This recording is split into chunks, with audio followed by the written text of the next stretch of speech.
Flowing below the wooded heights of Black Mountain is a river of green called Grassy Cove. It's absolutely incredible. One of Tennessee's most beautiful places.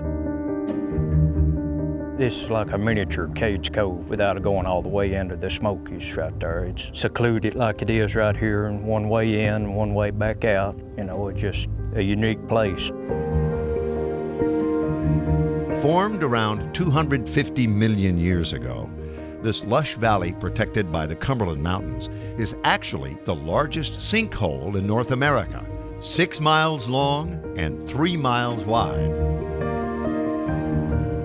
It's actually what is called a geological anticline. That's when two tectonic plates collide and one is bent up, and so it's folded. And that exposes a lot of vertical layers of limestone, and over time, that limestone is dissolved by water. The dissolved rock creates something called karst topography, a landscape filled with caves, sinkholes, and underground streams. Acting as a catch basin, the cove funnels water from the mountains underground, flowing south before resurfacing as the headwaters of the Sequatchie Valley. It's geologically a very special place. A place worth preserving, something the Tennessee Parks and Greenways Foundation has been working to do for some time. In 2001, we worked with the state of Tennessee and our donors and purchased the top of Black Mountain, 518 acres, spectacular view. You can see all the way to the Smokies from up there.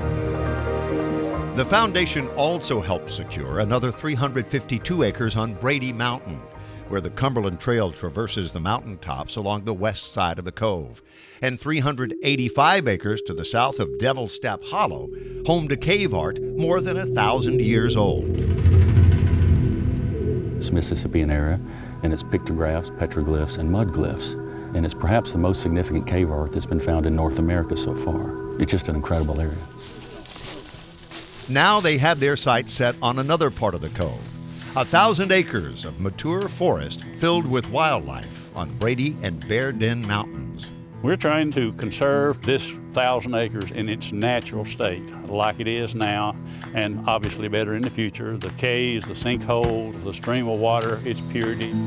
Steve Walsh has brought some of the foundation's donors out to experience firsthand what they're trying to protect. You're scrambling up these rocks and you hear the birds above you, see the wild turkeys flying right by us as we walked up here. It's a spectacular experience. And this has been going on for hundreds and thousands of years. People have been on this mountain, the Native Americans before us, experiencing this.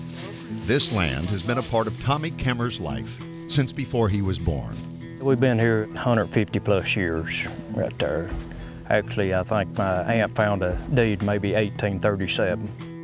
Tommy grew up exploring these mountains. Now he and his family would like for other people to be able to make their own discoveries, turning down offers to sell the land for more money in the hope it can become a park or natural area. You see something different every time you go in the woods. After 50 years, you'd think you'd seen it all, but you don't. I'm still exploring it. One place Tommy hasn't explored just yet is Robert's Pit, a vertical cave around 60 feet deep, named after his grandfather. Today, these biologists with the TWRA are going in to look for endangered bats. In the area, we do have several Indiana bat hibernaculars and gray bat hibernaculars.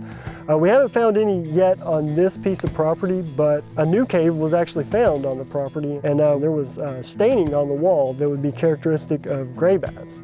So far, they found several species on the property, including the federally endangered northern long-eared bat.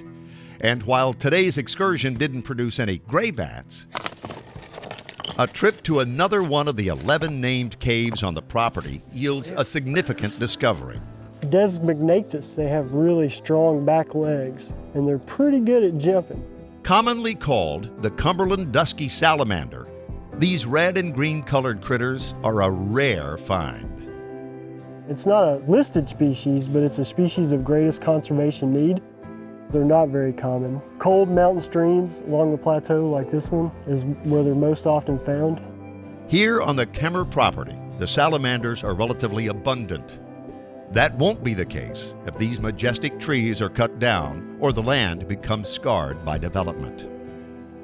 The cameras have done a phenomenal job of keeping the ecosystems and the forests in place, and that's the way we want to keep it going into the future. So not only will hikers be able to come through and enjoy the incredible mountains, but it'll be important for wildlife too, from the birds that come migrating from Central America to the salamanders that are living in the creeks here. The forest protects that, and it's the individuals in the state of Tennessee and state parks that are making this all happen and protecting it so that it will always be like this. But protection comes at a price. $2.2 million is the cost for this conservation project. It's a goal that is daunting, but achievable when people pitch in to help.